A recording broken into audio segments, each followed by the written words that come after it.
ambil tajuk Facebook. Facebook dah jalan. Ambil nak tajuk Facebook. Facebook ni. Itu kau punya handphone. Jangan buat tak tahu. Buat macam tak malu. Facebook yang nak tajuk dia. Oh. Ini batal lah. Ada. Boleh ada. Tu satu lagi cuba tu.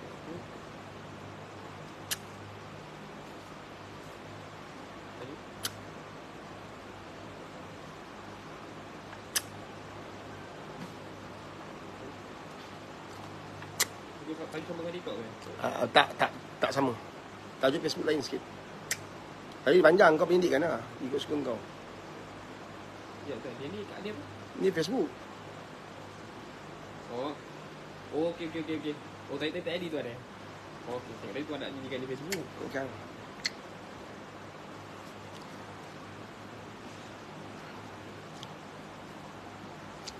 Share. Dan masuk je bagi salam lah sahabat-sahabat Masuk je kita bagi salam. InsyaAllah. Tu tiket nak join live ni. Ha? Sama tak ni?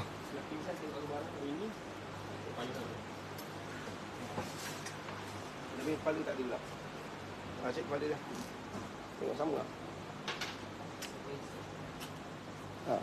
Ha? Tak salah, ambil sikit. Dah.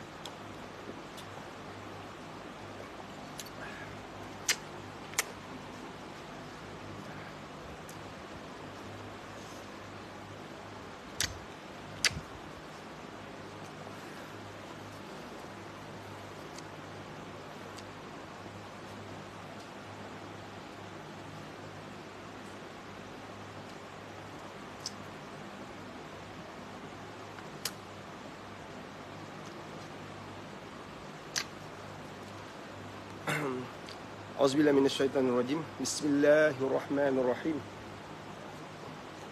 Alhamdulillahi rabbil alamin. Wassalatu wassalamu ala asrafil mursalin wa ala alihi wa sahbihi ajma'in. Allahumma salli ala sayyidina Muhammadin abdika wa rasulika nabil ummi wa ala alihi wa sahbihi wa barak wa sallam. Assalamualaikum warahmatullahi wabarakatuh. Apa khabar semua? InsyaAllah Paris doakan anda terbaik hari ini. InsyaAllah dirahmati, diberkati Allah, dipermudahkan segala urusan anda yang berhadapan dengan kesulitan. Mudah-mudahan Allah beri jalan keluar. Yang diberi ujian dengan pelbagai penyakit, mudah-mudahan diberi kesembuhan, diberi ketabahan, kesabaran. Allahu Akbar. Semoga kita semua mendapat pandangan Allah, kita semua mendapat rahmat Allah, kita semua mendapat keberkatan dalam hidup, keberkatan rezeki, keberkatan usia. InsyaAllah. Mudah-mudahan kita menjadi magnet menarik yang baik-baik dalam hidup kita. Semoga kita menjadi asbab orang semua kenal Allah, semua jatuh cinta pada Rasulullah. Kita menjadi asbab orang jatuh cinta pada agama ni, insya-Allah. Allah jauhkan daripada kita perkara-perkara yang boleh merosakkan iman kita dan orang sekitar hidup kita. Jangan kita menjadi asbab orang jauh pada Allah. Mudah-mudahan kita dibersihkan hati kita yang penuh dengan noda, penuh dengan dosa, penuh dengan khianat, zalim, wujud, penyakit-penyakit hati. Kita kalau nampak penyakit kudis, cepat kita rawat. Kalau rasa-rasa kita ada luka di kaki, di tangan, di badan, di muka, di mana pun, di anggota badan kita, cepat kita rawat. Kalau kita demam, cepat kita ambil ubat. Kalau kita sakit, kita pergi doktor, kita pergi hospital, kita pergi klinik. Tapi berapa ramai orang risau, gelisah, bimbang, cemas dengan kerosakan kalbi dia, hati dia, rohaninya yang terencat, rohaninya yang cacat.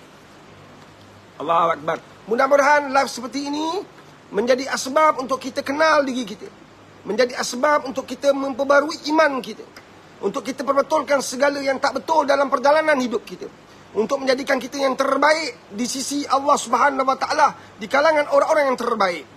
Dunia yang sebentar ini satu kerugian, sahabat. untuk kita persia-siakan. Kehidupan kat dunia ini, tuan-tuan, tak salah nak jadi orang kaya, tapi kaya yang beriman pada Allah SWT. Allah jauhkan daripada sifat tamak. Allah jauhkan kita daripada sifat ujub.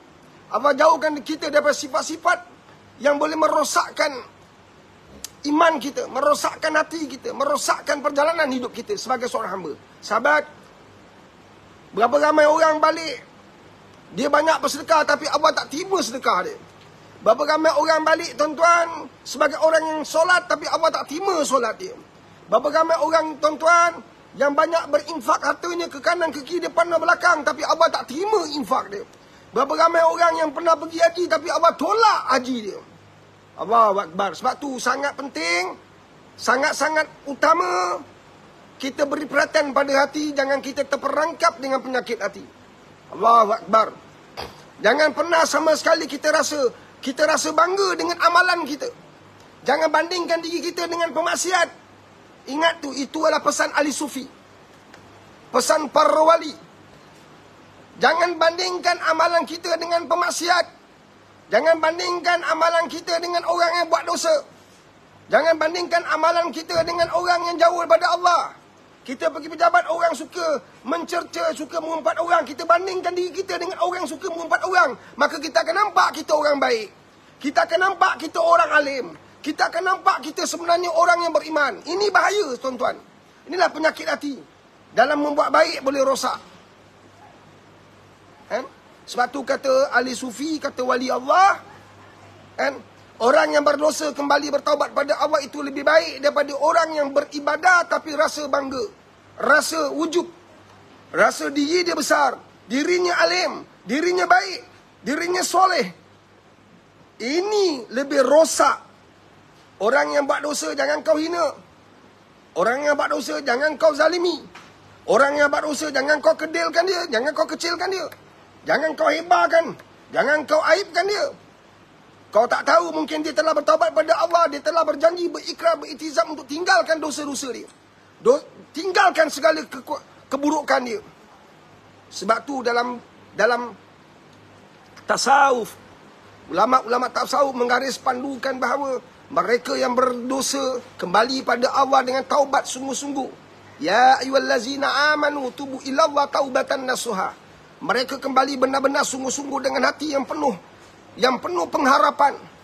Mengharapkan belas ihsan Allah, mengharapkan kasih sayang Allah, mengharapkan kurniaan dia. Allah terima dengan kasih sayang dia. Itu lebih baik daripada orang yang solat tak tinggal, zikirnya banyak, Quran yang dibaca tak pernah berhenti tapi wujub, rasa diri besar, rasa dirinya hebat, rasa dirinya mulia, rasa dirinya baik berbanding orang lain. Habis rosak iman kita. Allahu Akbar. Berhati-hati sahabat-sahabat. Jangan ingat kita beramal maka kita lebih baik pada orang lain. Jangan bandingkan diri kita dengan orang yang berdosa, tapi bandingkan diri kita dengan ulama-ulama besar. Cuba lihat sejarah hidup Imam Syafi'i. Cuba renung-renungkan perjalanan hidup Imam Nawawi, Imam Ahmad. Cuba kita jenguk-jenguk sebentar kisah-kisah para sahabat.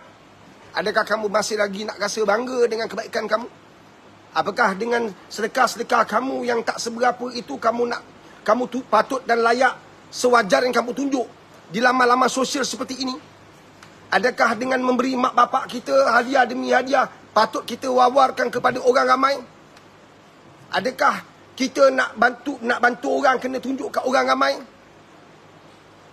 Adakah kita nak tolong orang kena tunjuk kat orang ramai? Maka kata guru saya, jangan terpengaruh, jangan terperangkap, jangan terikat dengan wadah-wadah baru manusia akhir zaman. Konon-konon nak beri inspirasi. Wallahi, Al-Quran sudah cukup untuk memberi inspirasi. Wallahi, akhlak Nabi sudah cukup untuk jadi ikutan. Allahu Akbar.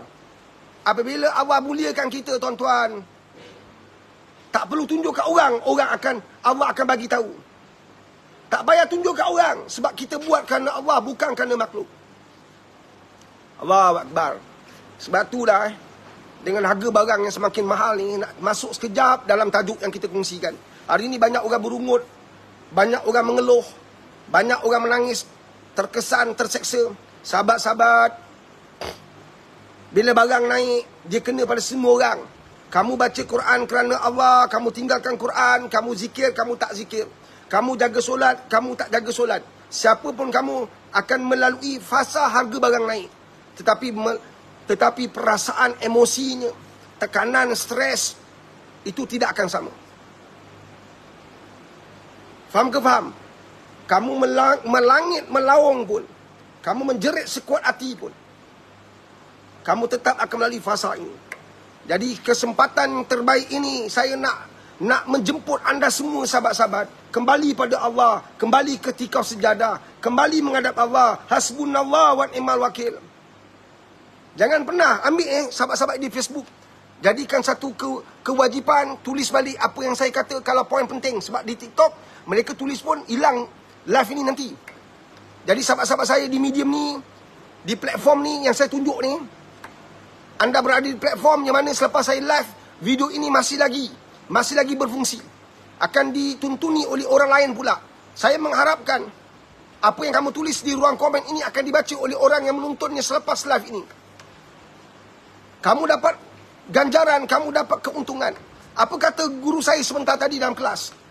Jangan pernah kita merasai memiliki, sedangkan kita adalah, jangan pernah kita rasa kita pemilik, sedangkan kita dimiliki. Faham ke faham ni sahabat? Jangan terlintas di hati kita, kita memiliki. Semuanya pinjaman, semuanya Allah beri. Dan Allah akan tarik pada bila-bila masa. Ada orang lahir sempurna sifatnya, jari dia, tangan dia, bila balik hilang kaki, kudung sebelah, kemalangan, kencing manis dan sebagainya. Ada orang bermula dengan jari dipotong, kemudian buku lali, kemudiannya lutut. Allahu Akbar. Nampak tak? Allah boleh ambil pada bila-bila masa. Sebabnya kencing manis tu, sebabnya sakit. Tapi Allah boleh ambil pada bila masa. Bila kita nampak, kita lihat orang lain telah diambil, maka kita kena ajar diri kita bahawa kita peminjam. Kita tidak memiliki, sebaliknya kita dimiliki. Kereta besar engkau, simpan jauh-jauh. Jangan tunjuk, jangan nak belagak. Pakailah, tapi jangan nak belagak. Bukan senang nak keluar kereta Porsche, keluar kereta Ferrari, rasa rendah diri. Wah, susah. Engkau keluar daripada Alphard, Velfire, engkau keluar daripada kereta-kereta mewah engkau rasa rendah diri. Wah, susah. Orang tengok mungkin kau rasa bangga. Inilah ruang iblis. Ingat, iblis telah minta pada Allah. Kita makhluk bernama manusia, minta Allah apa? Ampun. Minta Allah murah rezeki. Minta Allah kebaikan. Minta Allah permudahkan segala urusan. Minta Allah permudahkan perjalanan hidup kita. Kita minta Allah dekat dengan dia. Kita minta yang baik. Tapi iblis tidak, tuan-tuan. Bila Allah laknat dia, Allah marah dia, dia minta Allah untuk sesatkan manusia. Jangan main. Dan berapa ramai orang dalam ibadah sesat. Berapa ramai orang dalam zikir dia sesat. Kau jangan nampak pelacur tu sesat. Kau jangan nampak peliwat tu sesat. Kau jangan nampak orang cuit barang tu sesat. Sedangkan kau yang menyesatkan orang tu tersesat yang kau tak nampak. Dalam zikir kau sesat. Dalam solat kau sesat. Kau tak ingat bilangan rakaat kau. Kau lupa. Kau jangan sombong. Dalam solat kau sesat. Kau jumpa semua perkara di dunia, tapi kau tak jumpa Allah. Kau rasa lapar, tapi tak rasa nikmat solat. Dalam baca Quran kau sesat. Kau tak faham apa yang kau baca. Kau baca dengan salah. Mana tajwid kau, mana makras kau. Kau gedar, kau gembat, kau gentap, kau njut. Allahu Akbar. Berapa ramai orang sesat dalam perjalanan. Kalau tak boleh patah balik, satu kerugian. Kenapa dia tak boleh patah balik? Sebab dia tak perasan dia sesat. Yang dia perasan dia solat. Dia perasan dia zikir. Dia perasan dia buat perkara baik. Tapi dia tak nampak yang dia sesat. Buat perkara baik nak tunjuk kat orang. Buat perkara baik nak sampai kat orang. Orang pun isytiharkan, ini manusia yang mulia. Aduh. Ini manusia warak. Ini manusia sebaik-baik manusia. Habis. Allahu Akbar. Adakah mereka ini semua sanggup berhadapan dengan Allah untuk isytiharkan kita baik di hadapan Allah SWT? Jangan main. Dengan keadaan ekonomi yang sangat sulit, dalam keadaan ekonomi yang sangat payah, dengan pendapatan kita tak seberapa, gaji kita masih yang sama, harga barang bertambah, nilai duit kita makin rendah, nilai duit kita makin tipis, duit kita yang kita ada dalam tangan, dalam dompet, dalam simpanan, kita mengangkat nak beli barang dengan harga barang naik, dengan pengkhianatan, manusia-manusia mengambil kesempatan di atas kesusahan ummah, kesusahan manusia. Tipu barang, tukar plastik beras, harga beras tempatan menjadi import. Pengkhianat-pengkhianat ini belum lagi ditangkap. Belum lagi berita-berita memaparkan tokek-tokek kilang, katil-katil besar, pemilik-pemilik pasar raya yang menyembunyikan beras, menyembunyikan barang, ditangkap, dibawa ke muka pengadilan. Nampak tak? Inilah negara kita. Kita mesti tangkap kelemahan kita dulu. Bawa diri kita menghadap Allah. Minta bantuan Allah. Kalau kita semua Islam mampu buat solat hajat berterusan. Kalau kita semua umat Islam mampu bangun tengah malam minta bantuan Allah. Jangan minta ihsan manusia. Minta bantuan Allah. Saya percaya musuh akan gerun. Musuh takkan mampu tipu umat Islam. Musuh takkan mampu kenakan kita. Musuh takkan mampu, tak berdaya, tak upaya untuk memperbodohkan kita. Belajarlah peristiwa Rempang di Indonesia. Betapa mereka sedang menjerit, meminta pertolongan, meminta bantuan. Tapi mereka sedang berjuang secara bersendirian. Kita kat Malaysia masih lagi seronok, gembira. Tanah kita sama tuan-tuan. Tanah Rempang dengan tanah Melayu di Malaysia, ini sama saja. Satu kejadian berlaku di tanah Melayu ini nanti di Malaysia akan terbongkar banyak kisah. Betapa kita sudah tidak lagi memiliki tanah ini. Kena faham ni. Sebab tu ajar anak bangsa kita untuk dekat dengan Allah. Cinta pada Rasulullah. Kembali pada Allah. Harga barang naik pada pandangan peribadi saya ni. Yang bodoh, yang jahil ni. Sebenarnya ini peluang paling besar untuk kita dekat dengan Allah. Kita kuatkan ummah. Kuatkan persaudaraan sama Islam. Nampak tak? Jangan berbalah. Jangan bersengketa. Setiap apa yang berlaku di bawah pengetahuan Allah. Setiap apa yang berlaku, Allah tahu. Maka kita kembali pada dia. Allahu Akbar. Allahumma salli ala sayyidina Muhammad wa ala sayyidina Muhammad. Ada soalan? Kita bagi bersoalan. Daripada TikTok Puan Rohani. Ya, Puan Rohani. Betul tu Pak Haris, terlalu stres dengan harga barang-barang naik sebab kami ni peniaga-peniaga kecil. Sama, saya lagi gila. Sama lah tu Puan. Saya madrasah. Madrasah Puan, kita bukan dapat bajet daripada kerajaan. Yuran madrasah saja hanya RM150 sebulan. Sebagian besar, kalau semua bayar, pendapatan kita hanya ada 7-8 ribu. Kalau semua pelajar saya bayar, hanya 7-8 ribu. Sebab ada sebagian lagi pelajar anak yatim fakir miskin yang kita yang mereka tak perlu bayar. Dengan 7-8 ribu yang setiap minggu 4 minggu. Selama sebulan 4 minggu, 4 kali kami beli barang mentah. Beli barang basah. Beli telur, beli ayam, beli beras. 4 kali seminggu. Setiap hari Ahad kita pergi Maidin di bandar di Aikro beli barang. Setiap kali beli 2,000. Sekarang dia jadi 2,008, 2,009. Kita ambil pok asas 2,000. Kalau 2,000, 4 minggu 8,000. 8,000. Itu tak masuk tong gas. Tak masuk yang lain lagi ni. Allah Akbar, dengan beras yang naik mencanak. Gaji ustaz macam mana? Bil elektrik, bil air macam mana? Tapi kenapa kami dapat bertahan? Sebab Allah, bukan kita. Puan yakin je, jaga tahajud. Orang yang jaga hubungan dengan Allah, faskuruni askurkum. Mereka tidak akan tewas dengan permainan dunia ni. InsyaAllah. Saya penuh keyakinan. Memang kita stres.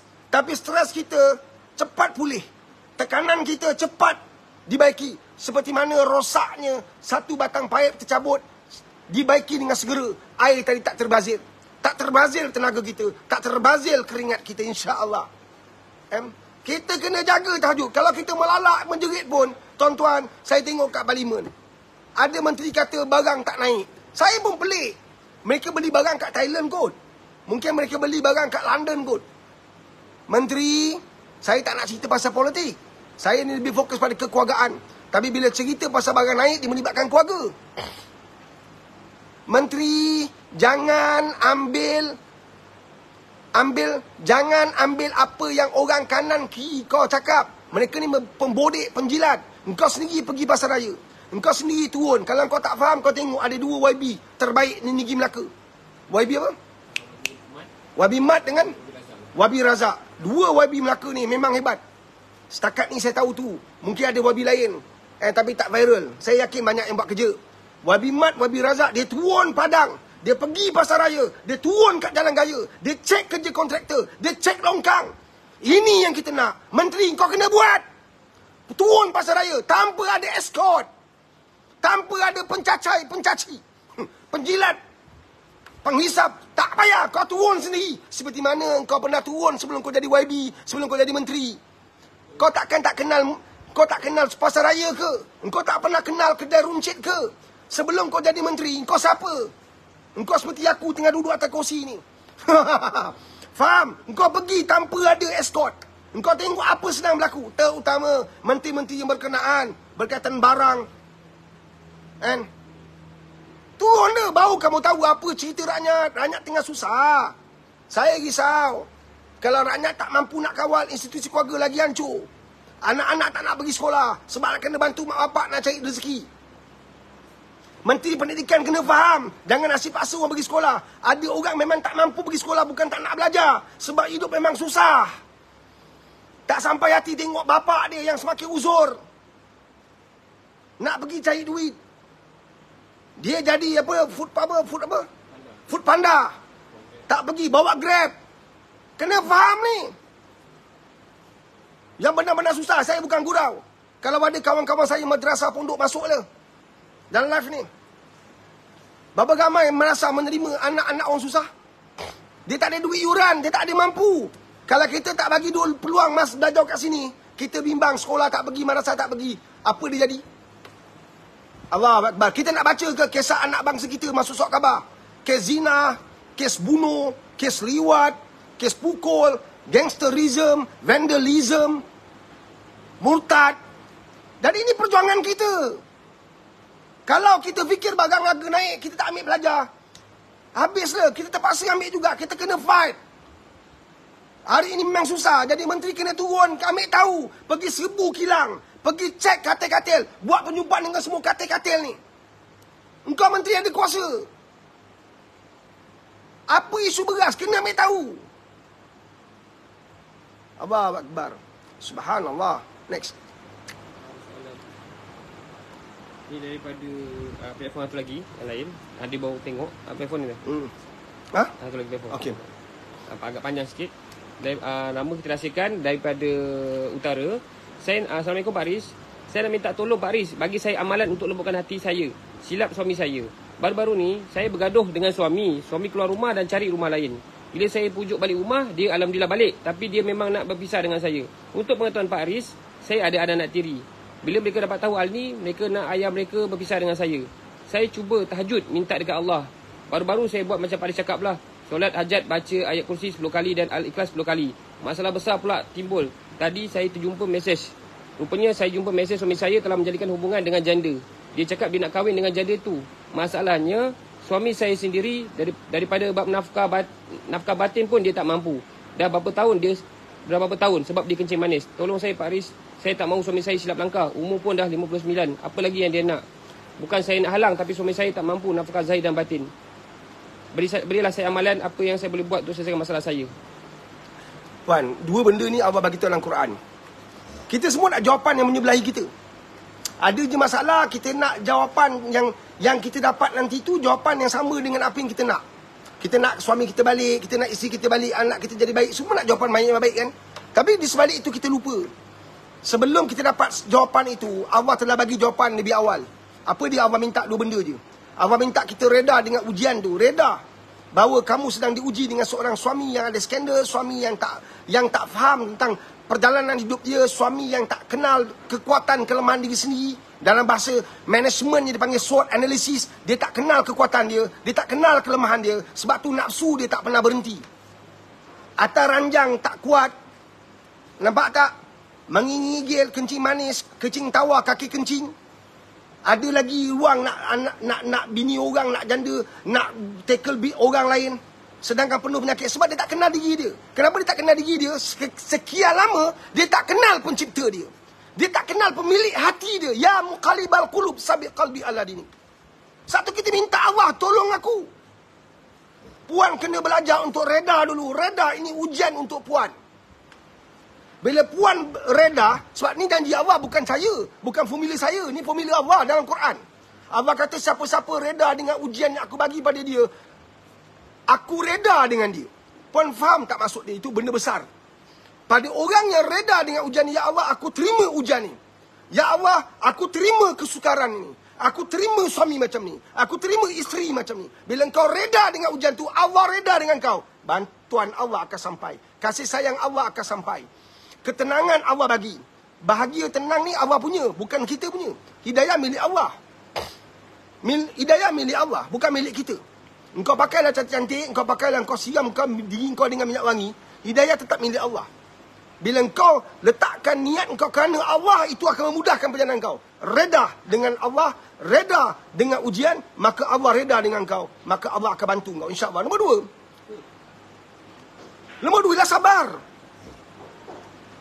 Alah Pak Dis, semua orang cakap sabar. Bukan aku cakap, Allah yang kata. Kalau raja cakap, bolehlah kita abaikan. Kalau menteri cakap, bolehlah kita tentang. Sebab menteri ni tak sama dengan parti kita. Tapi yang cakap ni Allah. Allah kata, Inna Allah ma'as sabirin. Allah bersama engkau kalau engkau sabar. Bukan sabar duduk-duduk termenung, aku sabar. Sabar. Bukan. Sabar tu, bila engkau terima ujian Allah dan engkau tidak melalak. Engkau tidak menjerit. Engkau tak melata. Engkau tak menyalahkan. Engkau tidak menuduh. Engkau tidak menunjuk. Engkau sabar dengan ujian Allah. Engkau reda dengan ketentuan Allah. Bantuan Allah pasti sampai. Percayalah. Tuan-tuan, dengan Allah ni, Allah ajar kita sabar. Apa yang kau minta, bukan sekejap lagi dapat. Itu hak dia nak bagi sekejap lagi ke besok ke lusa ke. Nak bagi tahun depan ke. Nak bagi ke akhirat ke. Nak bagi ke ambang kematian ke. Satu, Allah nak ambil kira penghujung nyawa kita. Bukan sekarang semata-mata. Kedudukan manusia ini terletak kepada penghujung perjalanan dia. Sebab tu ada 4 benda ni kena ambil tahu yang tuan-tuan. 4 benda ni. 4 benda ni kena ambil tahu. Tolong ambil berat. Ada orang hidup di permulaan dia kafir. Penghujung jadi Islam. Dia mula dengan maksiat, dia pergi Islam. Ada orang dia maksiat daripada mula sampai mati dia maksiat. Na'uzubillah min zalik. Ada orang dia buat baik, penghujung dia jahat. Allah Akbar. Ada orang permulaan dia jahat, akhirnya dia baik. Alhamdulillah. Ada orang dia baik, sampai mati dia baik. Jadi jangan kita berbangga dengan apa yang kita ada sekarang. Penghujung belum tahu. Maka ini berita baik untuk anda yang tanya soalan. Puan, apa dia? Mungkin suami kita skandal, teruk, hancur. Tapi sebab kamu reda, kamu sabar. Kamu jaga amalan. Kamu jaga perbuatan. Kamu jaga akhlak. Kamu jaga kedudukan kamu sebagai seorang isteri. Yang sentiasa mengharapkan belas ihsan Allah. Sebab itu Allah bagi hidayah pada suami anda. Di penghujungnya dia jadi seorang suami yang sangat baik. Silap-silap dia yang jaga kita berak kencing ketika kita uzur. Satu, jangan putus asa. Manusia yang paling tinggi darjat di sisi Allah ialah manusia yang tidak pernah putus asa dengan Allah. Manusia yang sentiasa menanti rahmat Allah. Manusia yang bersangka baik, husnuzan dengan Allah. Faham tak? Itu dia punya satu keseruan cerita. Tahajud jalan, solat hajat jalan. Yang saya ajar amalan wali Allah ni jalan. Jangan buat hari ni besok. Satu kata guru. Ini kata guru. Bila kamu kembali pada Allah, Allah akan hadirkan ujian lagi banyak, lagi berat, lagi sukar, lagi sulit. Sebab sulit dan sakit biarlah kat dunia. Sulit dan payah biarlah di dunia. Kalau kamu tahu sakit dan susah dan sulitnya ke akhirat, demi Allah, wallahi kamu tak nak itu berlaku di sana, biarlah kat sini. Puan, sebab suami ada skandal, ada masalah, bukankah puan semakin dekat dengan Allah? Macam mana nak tahu amalan kita ni Allah terima? Bila Allah uji, kita dekat dengan dia. Bila Allah uji, kita makin rapat dengan dia. Bila Allah uji, kita tak pernah berhenti mengharapkan dia. Pan? Apa tu? Ha? Aku tengok buat live. Aku punya Alhamdulillah, Pan. Terima kasih. Subhanallah. Allahumma salli ala sayyidina Muhammad. Ini kawan dunia akhirat. Satu universiti. Diuruskan semua. Aku berlupa, Pan. Syukur. Nanti aku ambil, Pan. Alhamdulillah. Dia tak tahu. Alhamdulillah. Syukur, Pan. Tengah live. Okey kau okey ban? Okey. Sihat nampak berisi. Allah baik. Kali ni terbaik Puan, nampak smart ini berisi. Oh, mahal kat perut. Apa? Okey. Okey bah. Okey mana? Izin dah dekat Melaka tau sekarang. Ya, dia dah pindah Melaka. Nanti Ban okey Ban. Terima kasih banyak Saya lagi aku. Okey, terima kasih. Allahu Akbar. Subhanallah. Sahabat, faham tak sahabat? Orang yang dekat dengan Allah, bila Allah puji dia makin dekat. Bila Allah puji makin dekat. Ini orang mahal tuan-tuan. Ini orang mahal. Payahlah Pak Aris, susahlah, tak boleh macam ni lah. Aduh, ya Allah. Saya dah solat tapi tak dapat. Oh, saya dah puasa tapi tak dapat. Oh, tak boleh macam ni. Orang yang Allah paling benci, bila dia tinggalkan Allah, bila Allah puji. Orang yang paling celaka. Ahli Sufi kata apa? Ulama-ulama tasawuf kata apa? Manusia yang paling celaka ni adalah manusia bila Allah puji, dia tinggalkan Allah. Allah tak mungkin Allah tolong aku. Habis dia, rosak iman dia. Tak mungkin Allah pandang aku. Aku ni dosa banyak. Allah. Orang pun kata, kau ni banyak dosa agaknya satu kau dapat suami macam ni. Aku suami okey je. Jangan terima kata orang. Orang ni siapa? Dia menentukan hukum ke? Nampak tak? Ulama sendiri pun tak jatuhkan hukum. Dia menyatakan hukum. Dia tidak create hukum. Hukum dah sedia ada. Hukum telah pun ditafsir, telah diperalusi oleh Imam Syafi'i. Kita bermazhab Imam Syafi'i. Bab fiqah. Telah pun diperalusi, telah dinyatakan, diurus selia dengan baik. Kita menyatakan, bukan create satu hukum. Jadi jangan pakai orang kata apa. Jangan biarkan. Engkau ni banyak dosa, sebab tu Allah uji engkau. Allah kalau nak uji, dia bukan pandang dosa orang je. Orang yang Allah muliakan tu dia banyak ujian. Kau lupa ke Nabi SAW Allah uji dengan banyak ujian? Sedangkan dia paling mulia. Dia maksum. Allahu Akbar. Nampak tak? Subhanallah. Allahumma salli ala sayyidina Muhammad wa ala Muhammad. Apa Nabi tak pernah lalui? Hilang anak, hilang isteri yang paling Nabi sayang, Siti Khadijah Al-Kubrah, meninggalkan Nabi di saat Nabi sedang memerlukan seseorang. Bukan maksudnya Nabi juga manusia biasa macam kita. Dan satu fasahnya begitu kan. Yang bagi sentimen kata-kata semangat ketika Nabi bertemu dengan Jibril alaihissalam, kan? Tempat dia luahkan perasaan kebimbangan, keresahan, kegelisahan, ialah pada Siti Khadijah Al-Kubrah. Jadi inilah pasangan suami isteri yang kita nak. Saling bantu-membantu, saling tolerance, saling bekerjasama. Tiba-tiba puan tak dapat macam tu. Jadi kepada Allah kita minta. Sebab Allah yang hantar suami itu pada kita. Buat solat hajat, jangan berhenti. Buat solat tahajud, jangan berhenti. Nampak tak? Kalau nak kawal perasaan marah, perkara yang paling penting, paling bagus, paling hebat untuk semua masalah, semua kesulitan yang kita sedang lalui tapi kita rasa marah, ialah puasa. Puasa. P-U-A-S-A. P, padam. Terpadam semua kemarahan, amarah, kejahatan dalam hati kita. Terpadam. P, padam. Maka bila terpadam yang jahat, terpadam yang buruk, terpadam yang Allah benci, maka terzahirlah yang baik. Nampak tak? Usaha jangan berhenti. Usaha kita jangan berhenti. Satu orang puasa ni, dia jaga amal. Aku puasa. Aku tak nak dengar kamu umpat. Aku puasa. Alah, dia nak jaga puasa, betul? Dia usaha. Usaha orang puasa ni lebih mantap. Tapi kalau orang dah biasa jaga amal, dia akan puasa. Puasa apa? Dia puasa daripada mengumpat. Dia puasa daripada memandang yang buruk. Allahu Akbar. Mulut puan, mulut.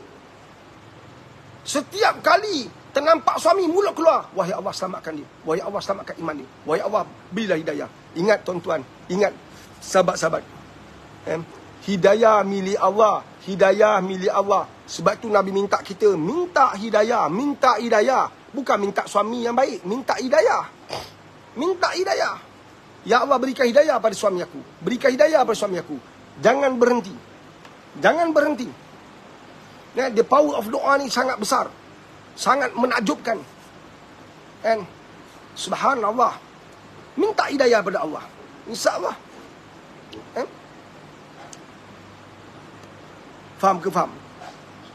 Dari segi sudut psikologi, kalau puan nak pendekatan-pendekatan lain, antaranya yang saya kongsi. Puan ni wajib puan ni mesti pergi tau program kita 24 dan 12 ni. 24 dan 12 di Setia City Convention Center. Dia Setia Alam. Saya nak jumpa semua yang ada depan mata saya ni. Semua yang hadir dalam live saya ni, hadirlah tuan-tuan, peruntukkan sikit masa kita berbicara tentang kekeluargaan. Kita bicara tentang bagaimana kita nak berhadapan dengan kesulitan hidup di penghujung ni. Tempat yang saya sediakan 2,000 orang.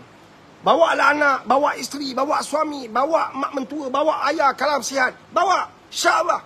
Kita bicara yang sihat. Mudah-mudahan minda kita jadi sihat. Puan, ketika masa banyakkan selawat. Puasa A to aim kehendak anda.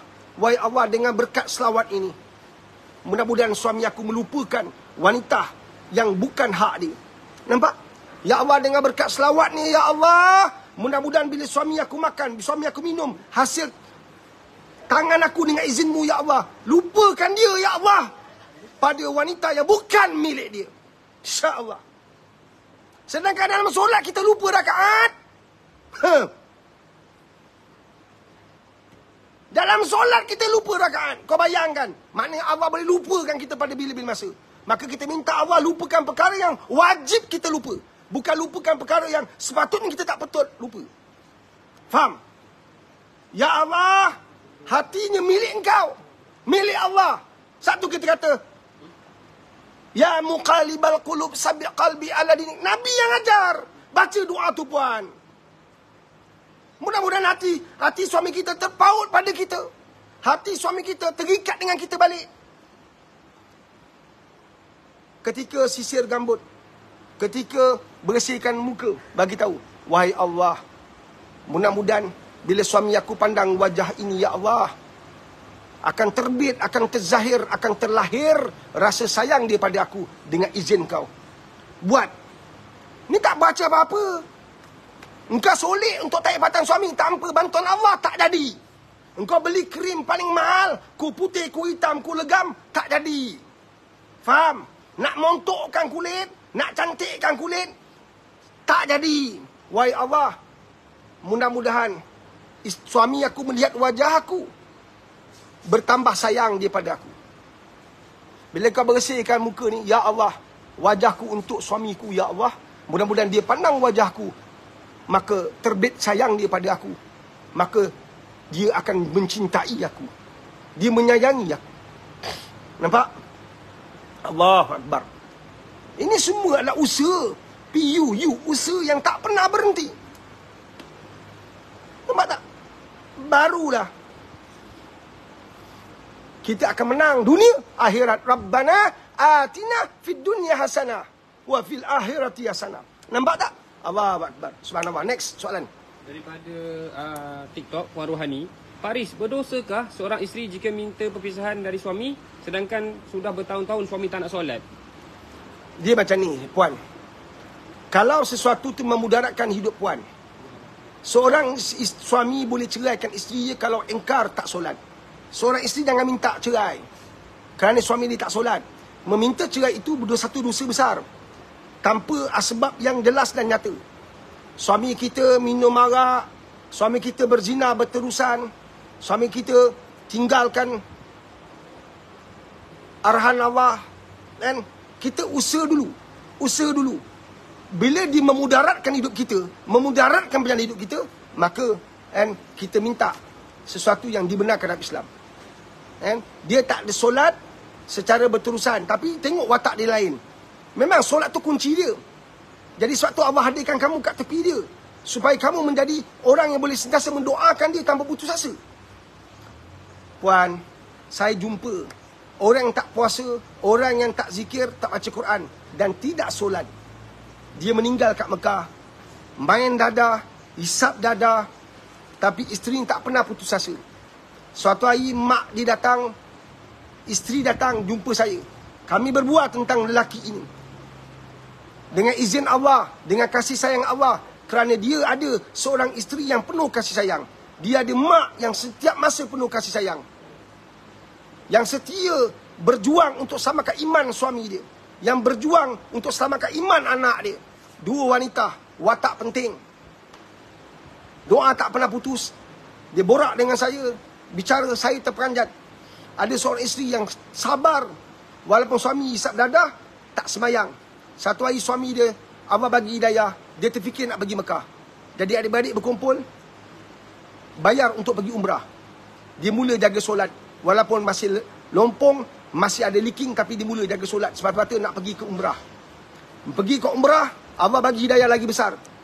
Dia jatuh cinta pada Islam. Balik, dia kata pada mak dia, pada isteri dia, aku nak pergi haji. Allah mudahkan perjalanan dia, tuan-tuan. Dia tak perlu queue panjang. Sebab Allah dah pilih dia.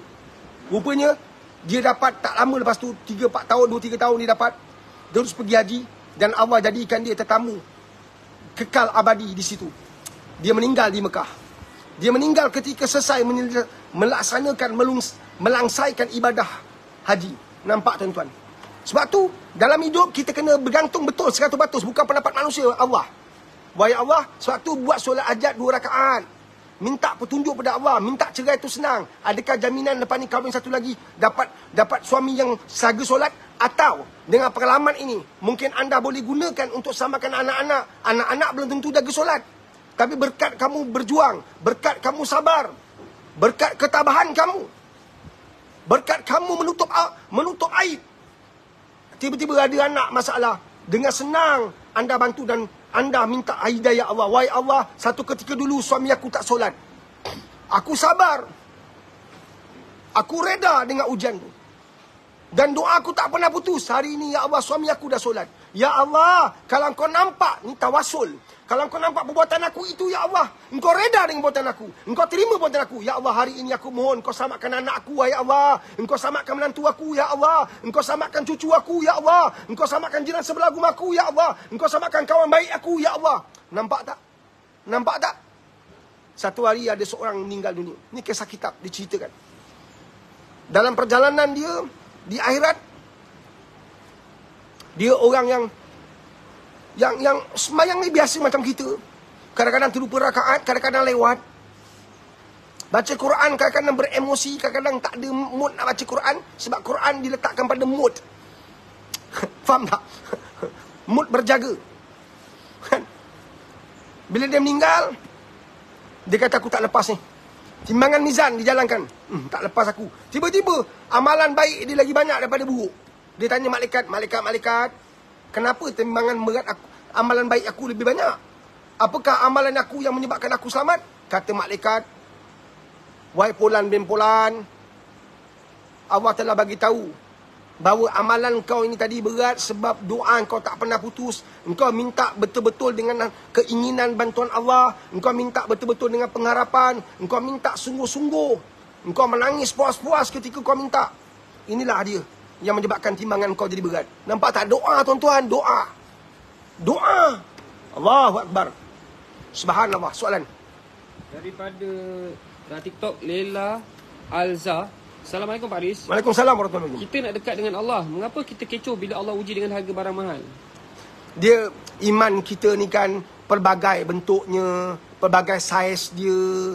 And ada yang tipis, ada yang tebal-tebal pun berbeza-beza. Ada 6mm, ada 7mm, ada 8mm. Faham tak? Berbeza-beza. Orang yang makan makrifat lain penerimaan dia bila Allah uji. Kita ni makan syariat. Termasuk diri saya. Tak banyak sikit, kadang-kadang terngeluh juga. Mengeluh, Allahu Akbar mahalnya. Terngeluh juga. Tapi bagi orang yang mengikat diri dengan iman dan takwa pada Allah, ketika dia tergeluh, dia cepat istighfar. Nampak tak? Nampak tak? Cepat istighfar. Astaghfirullahalazim. Tentu ada sebab mengapa Allah uji semua ni. Astaghfirullahalazim. Astaghfirullahalazim. Ya Allah, aku serahkan segala-galanya pada Engkau. Mudah-mudahan kehidupan aku seperti biasa, Ya Allah. Walaupun sakit dan sulit, hidup aku kerana Engkau, Ya Allah. Walaupun dalam keadaan yang sangat-sangat sulit, Ya Allah, duit aku tak seberapa yang tinggal ni, Ya Allah, aku yakin bantuan Kau. Percayalah. Percayalah. Kita dengan Allah ni begitu. Dan kita tak boleh nak salahkan orang. Ada orang marah, ada orang buat demonstrasi, ada orang mengeluh, ada orang hentam, ada orang luahkan kat komen maki hamun, ada orang pantang tersentuh je mengamuk pasal tekanan sangat tinggi. Kita faham setiap manusia ni mempunyai darjah kesabaran, ketabahan yang berbeza-beza. Ruang hidup yang berbeza. Ada orang benar-benar susah, tuan-tuan. 1 sen pun tak ada. Duit setiap hari kerja dapat RM30. Dengan beras tak lepas. RM48 beras 10 kilo, tuan-tuan. Tak lepas. Dia nak makan apa? Saya pernah lalui beli beras hancur. Kita tahu kita pernah susah dahsyat, tuan-tuan. Sekarang pun madrasah bukan senang. Tapi sebab kita duduk kat madrasah, Mengadu pada Allah itu jalan terbaik. Mengadu pada Allah itu menjanjikan ketenangan. Mengadu pada Allah, kita percaya 100%. Kita percaya bahawa khafa bil yakininan, kita yakin 100% apa dia? Allah pasti akan hantar bantuan. Allah pasti yang hantar bantuan. InsyaAllah. Tengok, semalam duduk-duduk petang ada orang hantar kapit beras. Dapat 2 kapit beras. Orang sedekah. Nampak tak? Kan? Mungkin dulu kalau beras tak naik harga, dia hantar 10. Sekarang dia hantar 2. Alhamdulillah. Ada insyaAllah. Bila kamu, saya ingat lagi masa saya benar-benar susah tuan-tuan. Benar-benar susah. Masa belum kahwin. Benar-benar susah. Mula kita orang budak-budak universiti. Keluar universiti nak kerja. Konon-konon nak jadi peniaga lah yang berjaya. Tapi rupanya kena baling ke kanan ke kiri. Kena lontar, kena pijak, kena lunyai tuan-tuan. Kan? Sampai ke satu tahap saya, tapi terlalu lapar. Dulu zaman sekolah saya, sebab ayah bukan senang. Ada adik-adik 5 orang kat bawah saya lagi. Jadi dengan 50 sen masih tu bawa pergi form 5 50 sen. 50 sen form 5. Kan? Tak banyak benda boleh beli. Walaupun 50 sen masa tu masih besar. Alhamdulillah. Tapi saya simpan. Dan duit itulah saya guna untuk masuk universiti. Gunakan sebagai duit poket untuk universiti. Simpan. Masuk universiti dengan form 6. Lower 6, upper 6. Jadi, minum air pahit. Saya tak baik minum air pahit. Sekarang air pahit tak boleh minum kan? Takut banyak pencemaran wabak lah. Tapi ni zaman tahun 1990, 88, 86. Kan? Sahabat yang dirahmati Allah. Allahu Akbar. Minum air pahit. Nak survive hidup. Kan? Lepas tu, bila kat sekolah tak pakai duit. Sebab kita orang susah. Kita tahu kita susah. Jadi bila saya keluar universiti, saya susah. Saya dah biasa susah masa saya kat sekolah dulu. Jadi tak ada heran saya minum air pahit. Air mata tak jatuh kerana susah. Sebab kita tahu, susah ini bawa kemenangan. Susah ini membawa kepada kejayaan. Sebab orang susah tapi dia ada Allah, dia lebih mulia daripada orang senang tak ada Allah. Alhamdulillah, bila Allah susahkan kita, sebenarnya Allah nak panggil kita. Puan-puan, tuan-tuan yang dihormati, dirahmati Allah. Kita tahu kita susah. Siapa yang bagi senang? PM ke? CM ke? KTM ke? ATM ke? PDRM ke? BM ke? BNM ke? Siapa bagi senang? Allah. Allah yang bagi senang. Kenapa tak pergi masjid? Kenapa tak solat awal waktu? Kenapa tak solat? Kenapa tak zikir? Kenapa tak pegang kitab yang Allah jamin available pada setiap masa? Tidak tertakluk pada zaman. Tidak terhakis dengan zaman. Al-Quran. Kitab Allah. Kenapa tak hidupkan sunnah? Kitab Allah wa sunnata Rasulullah. Kenapa? Nampak tak? Adakah kita menyengit, mentak meja, barang akan turun? Tidak. Kembali pada Allah. Kembali pada Allah. Saya duduk kat masjid, menangis. Minta bantuan Allah. Wahai Allah, menangis aku pada makhluk takkan dapat apa-apa. Sebab tu aku menangis depan kau, ya Allah. Aku minta bantuan kau. Tuan-tuan, kerap kali tuan-tuan masuk kedai 1 sen tak ada. Ambil nasi, minta maaf, bau nasi dan kuah. Saya buka je piuk, bau nasi. Lepas tu saya hidu lauk mana yang saya nak makan. Dah, saya keluar. Alhamdulillah. Cerita lanjut, cerita detail saya kongsi nanti 24/12 insya-Allah kalau saya nak kongsikan. Hidup memang susah, bukan senang. Kalau benar-benar dah lapar, saya makan nasi dengan kuah saja. Lepas makan pun ada orang belanja. Siapa belanja saya tak kenal. Tapi Allah jamin rezeki kita. Kenapa nak bergaduh pasal rezeki? Allah dah jamin rezeki kita. Kenapa nak risau pasal rezeki? Allah dah jamin rezeki kita. Bila burung keluar daripada sarang, tinggalkan sarang dia, dia tak tahu dia akan dapat apa. Tapi Allah jamin burung tu. Kalau makhluk seperti burung Allah jamin, makhluk babi pun Allah jamin, takkan kita Allah abaikan. Takkan kita Allah pinggirkan.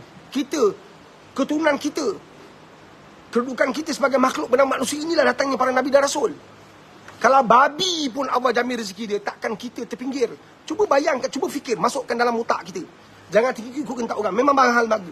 Tuan-tuan, saya ada hampir 200 orang kat dalam ni. 100 lebih. 100 lebih orang kat sini. Semuanya terpikul di bau saya. Nampak tak? Nak cari duit, gaji lain, makan minum pelajar lain. Mak bapak yang ada hantar anak dia bukan tak ambil tahu.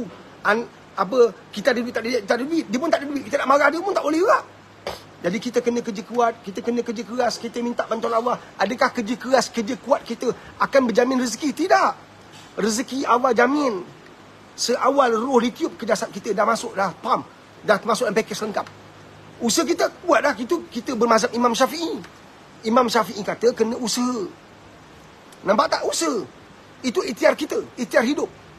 Namun rezeki dah terjamin. Kembali pada Allah, insya-Allah. Wallahu a'lam. Next. Daripada TikTok Zairina Arifin. Salam Pak Aris. Betul Pak Aris, bila tengok je suami hati nak marah sangat. InsyaAllah cuba yang terbaik. Baru. Apa ni macam mana? Daripada Zairina Arifin. Salam Pak Aris. Betul Pak Aris, bila tengok je suami hati nak marah sangat. InsyaAllah cuba yang terbaik. Puan, bersihkan hati, pembelahan. Bila terlalu banyak konflik, terlalu banyak peristiwa lepas mengganggu emosi kita di depan, memang kita pandang orang, bukan kata suami, semua orang kita pandang, kita benci. Mak kita yang lahirkan kita tu boleh kita marah. Sebab terungkit benda lepas, teringat benda lepas. Satu, saya nak ingatkan semua orang. Kehidupan makam makrifat. Kehidupan ahli sufi, para wali Allah. Kita nak ikut kan? Betul tak? Kita punya contoh ialah orang yang hebat-hebat. Takkan kita nak contohkan Abu Jahal pula? Takkan kita nak mencontohi Abu Lahab pula? Kan?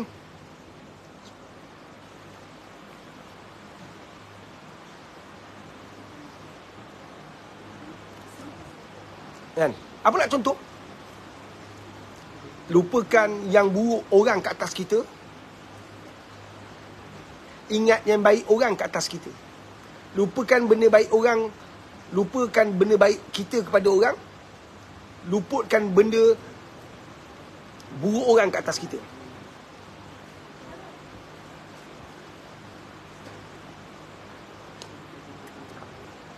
Alhamdulillah. Faham? InsyaAllah puan. Puan pada masa yang sama banyakkan zikir. Saya cadangkan puan perbanyakkan selawat. Ada 3 riwayat tentang istighfar.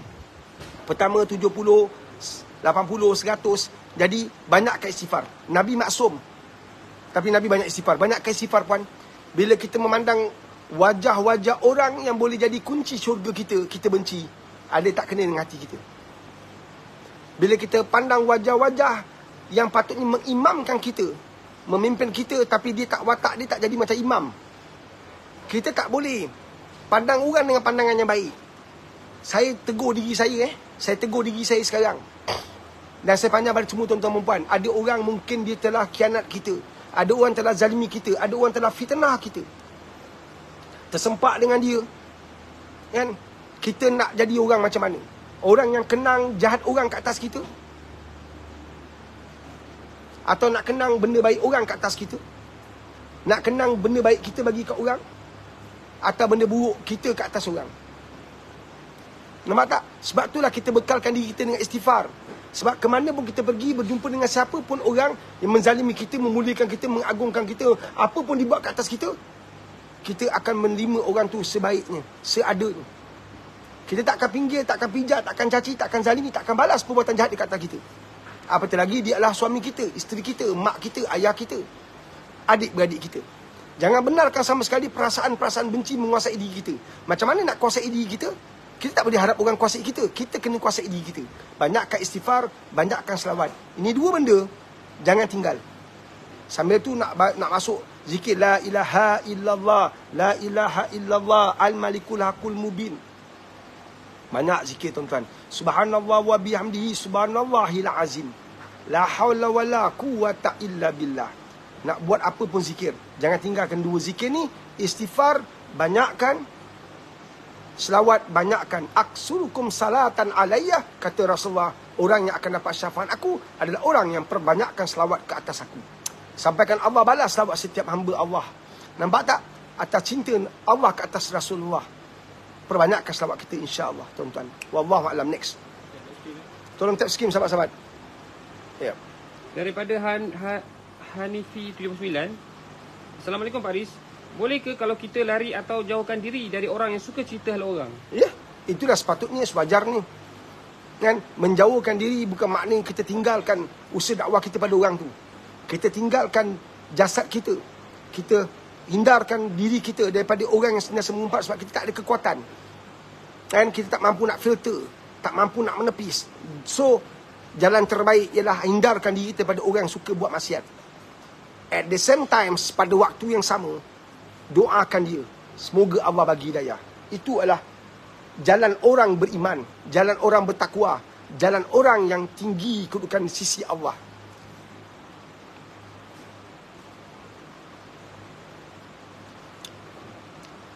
Sebab hidup kita ni kena banyak doakan orang. Mudah-mudahan ada banyak manusia sedang mendoakan kita. Kan? Astaghfirullahalazim. Kita doa untuk kita. Istighfar untuk kita. Astaghfirullah lil mu'minina wal mu'minat. Astaghfirullah lil mu'minina wal mu'minat. Kita istighfar untuk seluruh mukmin dan mukminat. Oh, subhanallah, besar tu istighfar tu. Untuk seluruh umat. Astaghfirullah lil mu'minina wal mu'minat. Astaghfirullah lil mu'minina wal mu'minat. Satu lagi kita buat istighfar untuk kita. Astaghfirullahalazim, astaghfirullahalazim, astaghfirullahalazim. Tak sama. Kalau kita istighfarkan juga untuk mukminin dan mukminat. Astaghfirullah lil mu'minin wal mu'minat. Astaghfirullah lil mu'minin wal mu'minat. Itu adalah amalan yang sentiasa dilakukan oleh para wali Allah. Dan wali-wali ni suka zikir-zikir macam tu. Allah Alam. Next. Daripada TikTok Elma57, Faris, macam mana nak maafkan orang yang dah sakitkan hati kita, dan macam mana nak lupakan apa yang dia buat? So, kalau kita suruh nafsu memilih, nafsu pilih untuk benci orang. Kalau kita suruh nafsu mengundi, dia akan undi perkara yang disukai oleh iblis. Kau jangan bagi peluang kat dia. Dia dah hina kau, dah caci kau, dah buat macam-macam kat kau, betul kau nak engkau selamba-selamba nak maafkan dia. Apa kau tak ada maruah ke? Kau bodoh kau ni. Nampak tak? Iblis mewakili manusia-manusia yang telah pun menjadi, yang telah pun direkrut, yang telah dilatih menjadi tentera dia. Kau jangan jadi bodoh. Orang dah buat engkau, orang dah buat keluarga kita tau. Orang dah buat mak ayah kita. Engkau boleh pula baik dengan dia. Kau tak ada maruah ke? Orang buat mak kita, engkau balas itu. Sedangkan bila engkau buat benda baik, senang kau dekat dengan orang tu, dan pada sama untuk kau tarbiyah dia, engkau bimbing dia. Engkau pimpin dia ke jalan yang Allah reda. Nampak tak? Satu, Nabi pilih jalan tu.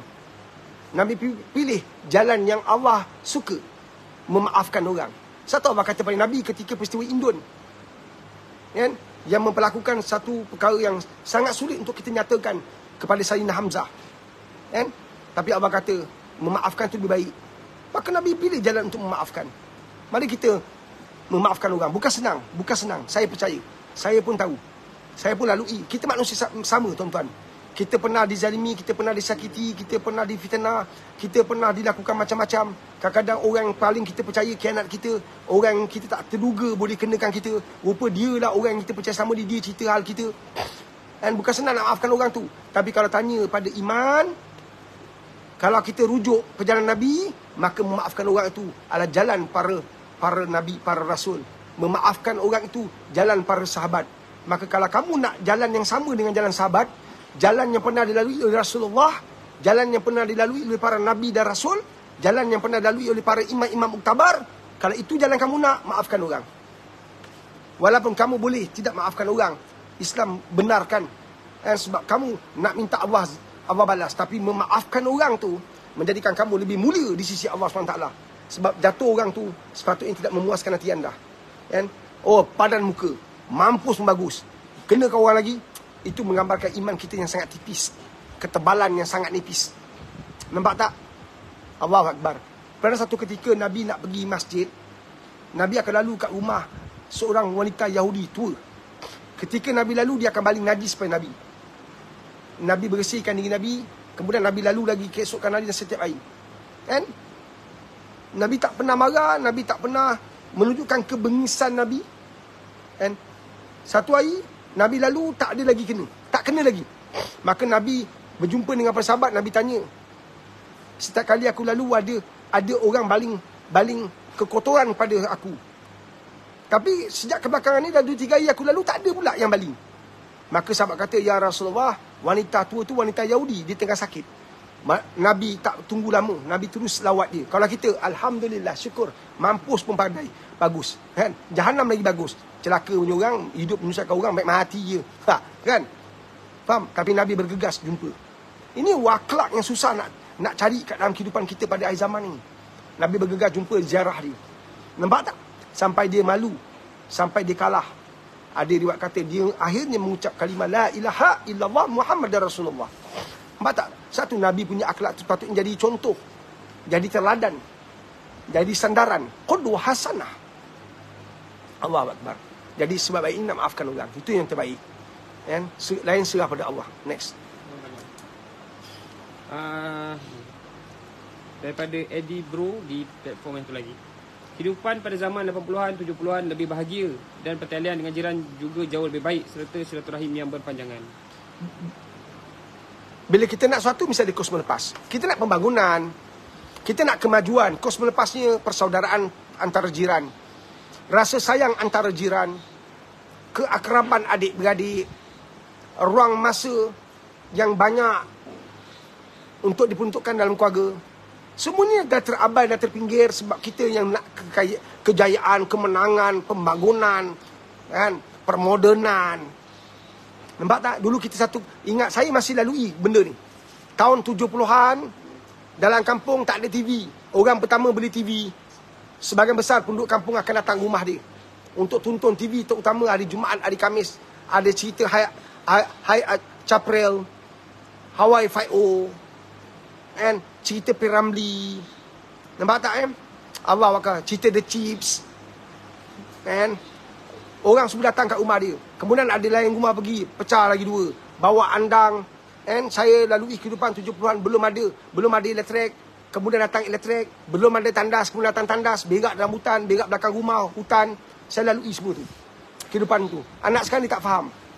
Kehidupan tu, saya nak kahwin, saya kahwin, satu kampung keluar. And tebang buluh, kampung saya masih ada buluh masa tu. Tebang buluh, pacakkan untuk buat kemah. Dan begitulah orang-orang kahwin sebelum tu, daripada saya sekolah rendah sampai sekolah menengah sampai saya kahwin. Orang kampung keluar ramai-ramai, kan, rewang, gotong royong, kerana ada orang kampung nak kahwin. Nampak tak? Zaman sebelum tu lagi, masa nenek saya masih hidup, nenek saya cerita, dikongsi cerita, kalau orang nak kahwin, ada orang bawa telur, ada orang bawa bawang, ada orang bawa beras. Yang ni bawa beras secupak, yang ada bawa segantang, ada bawa seguni, ada bawa seplastik. Bila gabung dapat bagi makan seluruh penduduk kampung. Itu dah tak ada dah. Dulu orang kahwin buat kat rumah, gotong royong, sekarang buat kat dewan, buat kat hotel kalau mampu. Kan? Abah dulu kalau nak kahwin, 2 minggu sebelum kahwin, orang kampung dah berkampung. Orang kampung dah berkampung. Itulah suasana yang takkan dapat jumpa lagi. Nampak tak? Allahu Akbar. Kalau mendatang musim Ramadan, dia hantar dia. Sekuali mi goreng akan dapat semangkuk mi rebus. Nampak tak? And dapat semangkuk kuih apam, dapat semangkuk cekodok. Sini cekodok. Ini favourite saya ni. Saya kalau hadap satu pinggan habis ni. InsyaAllah. Ni cekodok ni. Tadi kita ada kelas. Ni cekodok. Orang Melaka panggil kodok-kodok pisang. Ini kalau saya hadap ni, separuh dah habis, nampak? Separuh dah habis. Nampak tak? Minat saya. Kita berbekalkan sekuali mi goreng, sepinggan mi goreng kita hantar rumah Mak Lija. Mak Lija bagi kita sepinggan cekodok. Sepinggan mi goreng yang sama dalam kuali tadi tu, kita bagi pada Mak Lima. Mak Lima bagi kita mi rebus. Sepinggan mi goreng dalam piuk tadi, dalam kuali tadi, kita bagi pada rumah Mak Jarah. Mak Jarah bagi kita nasi empit. And beralaskan gendang ayam. Sepinggan lagi nasi mi goreng kita hantar pada rumah Pak Ibrahim. Pak Ibrahim bagi kita sepinggan nasi goreng Pattaya. Faham? Bayangkan atas dengan berbekal sekuali mi goreng, berapa banyak menu kita dapat. Dan pada waktu itu tahun 71, 72, 73, 74, 75, tuan-tuan yang dihormati, yang dibangga-banggakan, kan, tidak ada bazar Ramadan pada waktu itu. Faham tak? Semua suri rumah tangga masak. Waktu petang kita sebagai anak hantar, kita seronok, mak masak apa mak ini mak, cepat lemah nak hantar rumah orang sebelah. Sebab kita nak atas meja penuh dengan lauk pauk. Itulah kan keindahan Ramadan tahun 70-an, awal 80-an. Hari ini tak dapat lagi tuan-tuan. Kita nak sangat kemajuan, kita hilang persaudaraan. Kita nak kemodernan. Nampak tak? Kita hilang kesopanan. Nampak tak? Faham? Kita nak bangunan tinggi-tinggi tuan-tuan. Kita hilang akhlak berprofil tinggi. Assalamualaikum. Anjak. Dia dah tahu dah. Kita hantar dia dah ulu. Nampak tak? Dia tahu dah. Orang dulu. Akhlak berprofil tinggi. Bapak dan mak kita satu kampung. Kita buat perkara tak baik, sekejap bapak kita tahu. Sebab seluruh penduduk kampung adalah mak kita. Seluruh penduduk kampung adalah bapak kita. Nampak tak? Suasana kampung, anak-anak takkan faham. Syafiq. Next, soalan seterusnya. Mirul di TikTok. Ya, Mirul. Pak Riz, bagaimana pandangan Pak Riz tentang imbalan pahala bagi orang-orang yang menyelamatkan nyawa makhluk? Itu urusan Allah lah, yang saya pun tak tahu nak cakap. And Allah saja yang maha mengetahui. Sebab kat situ ada banyak konotasi, dia banyak terletak pada niat. Kan Nabi berhijrah, ada orang yang ikut Nabi hijrah kerana wanita, maka dia tak akan dapat fadilat, keuntungan, kan, penghijraan seperti mana Nabi dapat dan sahabat-sahabat dapat. Jadi ada orang buat perkara baik kerana makhluk, ada orang buat baik kerana Allah, tak sama. Kan, siapa-siapa buat perkara baik sekecil mana pun, sebesar zarah sekalipun, akan terungkap, akan tersingkap di akhirat besok. Kita faham tentang pahala, tapi dia punya pecahan pahala tu kita tak faham, seperti mana sedekah. And dia pecah seperti rantat, seperti tangkai-tangkai buah-buahan. And Allahu Akbar. Allahumma salli ala sayyidina Muhammad wa ala Muhammad. And kita serahkan pada Allah, wallahu alam. And sebab orang yang makam macam kita, makam syariat ni tuan-tuan, yang dihormati, yang dirahmati, Allahumma salli ala Muhammad wa ala Muhammad. Dan kita buat tu, kita memang nak pahala, tak salah kata guru saya. Tapi bagi orang yang sudah berada di makam yang tinggi, makam makrifat, mereka tidak lagi nampak pahala. Mereka buat tu semua kerana Allah, kerana kasih sayang Allah, rida Allah. Mereka dah tak ada peduli, dah dapat apa. Mereka tak letakkan syurga sasaran, mereka tak letakkan apa ganjaran yang seperti kita letakkan. Sebab apa mereka buat semua Allah. Kan Allah kata Rabiatul Adawiyah, aku tidak beribadah kerana syurga Allah. Wahai Allah, kalau aku beribadah untuk syurga engkau, maka kau bagilah aku neraka. Letakkan aku ke neraka. Macam tu sekali. Sebab dia bukan dibuat ibadah untuk syurga. Sebab apa? Sebab dia kata kalau tak ada syurga, maka aku tak ada ibadah lah. Maka aku beribadah kerana Allah. Allah tu kekal sampai bila-bila. And Allahu Akbar. Next. Tolong bantu tap screen. Tuan, ni soalan daripada Encik Nur Syams Muhammad. Saya ada masalah tapi tak boleh nak cerita kat dalam ni. Macam mana ya? Macam tu lah. Datang program saya, kita bincang nanti. And ada orang kata Pak Riz nak jumpa Pak Riz. Memanglah secara jujurnya saya tak termampu, kan, nak jumpa semua orang. Tak mampu nak peruntukkan masa untuk banyak orang. Sebab saya terikat dengan banyak perkara. Kat Madrasah pun banyak benda yang nak selesaikan. And kita ada perkara yang kita sedang buat untuk dapatkan pendapatan. Allahu Akbar. Macam-macam kita buat. And kita tak nak melalak, kita tak nak mengengek, kita tak nak menangis, tak nak melolong, tak nak melaung macam Tazan. And bila semua benda ni berlaku, harga barang dan sebagainya, saya tak nak mengharapkan Allah tu tujuan kita, tumpuan kita. Jadi kalau tuan-tuan ada perancangan nak jumpa, nak bersilaturahim, datang program saya akan jumpa. Dan itu satu ruang yang sangat baik. Kita bina ukhuwah, kita bina perhubungan. Satu lagi, saya bocorkan maklumat. Kalau nak jumpa saya juga, satu pendekatan ialah masukkan anak ke madrasah. Anda masuk anak ke madrasah, ada ruang nak jumpa saya. Dia ada pertemuan-pertemuan yang saya aturkan, bertemu dengan apa. Bukan selalu, tapi ada pertemuan itu berlaku. InsyaAllah alam. Next. Daripada Miss di TikTok, Pak Riz, soalan saya, kenapa suami saya masih sembunyikan hal yang sepatutnya saya tahu? Sebab dia tak nak awak tahu. Dia takut awak melenting. Dia takut awak mengamuk. Dia takut perhubungan dia terjejas. Dia takut perhubungan dia tercalar. Dia takut kehilangan awak. Itulah suami awak. Kan? Ada perkara memang kita kena rahsiakan daripada pengetahuan pasangan kita. Sebab kita tak nak dia memudaratkan setelah kita tinggalkan perkara maksiat itu. Kalau maksiat. Kan? Ada orang sebelum dia kahwin, dia kaya dengan maksiat. Selepas dia kahwin, dia tutup erat-erat maksiat itu sebab dia dah bertaubat pada Allah. Kita berhak untuk tidak share kepada orang perbuatan-perbuatan maksiat kita. Tak semua benda kita boleh share. Tak semua benda yang kita boleh kongsi dengan orang. Allahu Akbar. Tapi kalau dia masih lagi buat benda jahat, buat benda yang melibatkan konflik, melibatkan skandal, kan? Itu kita kena hidu dah. Kita kena dapatkan maklumat tu dengan cara kembali pada Allah. Apa pun kembali pada Allah. Nanti Allah hadirkan perasaan tak sedap hati, rasa macam tak selesa, gelisah. Ada tak kena je. Minta lagi Allah. Minta lagi. Allah akan buka. Sebab Allah nak selamatkan iman kita. Allah nak selamatkan kita. Wallahu alam. Next. Daripada TikTok Seroja 785. Salam Pak Riz. Macam mana kalau seorang suami belikan makanan untuk anak-anak sambil marah-marah? Saya pun tak faham kan. Kenapa dia marah? Dia tertekan kod, harga barang naik. Dia tertekan kod sebab dia tak ada banyak duit yang tinggal. Dia tertekan kod sebab permintaan bukan-bukan. Dia tertekan kod, tertekan. Itu satu faktor mengapa dia impreskan marah itu berlaku. Kan? Perasaan tertekan tu boleh diterjemahkan dalam bentuk marah, dalam bentuk entak barang, baling barang. Dia boleh impreskan semua tu, emosi tu dalam sebab tertekan. Itu boleh berlaku. Kan? Kadang-kadang dia tak mampu nak kawal perasaan dia. Kan? Sebab orang lelaki ni dia kurang nak share.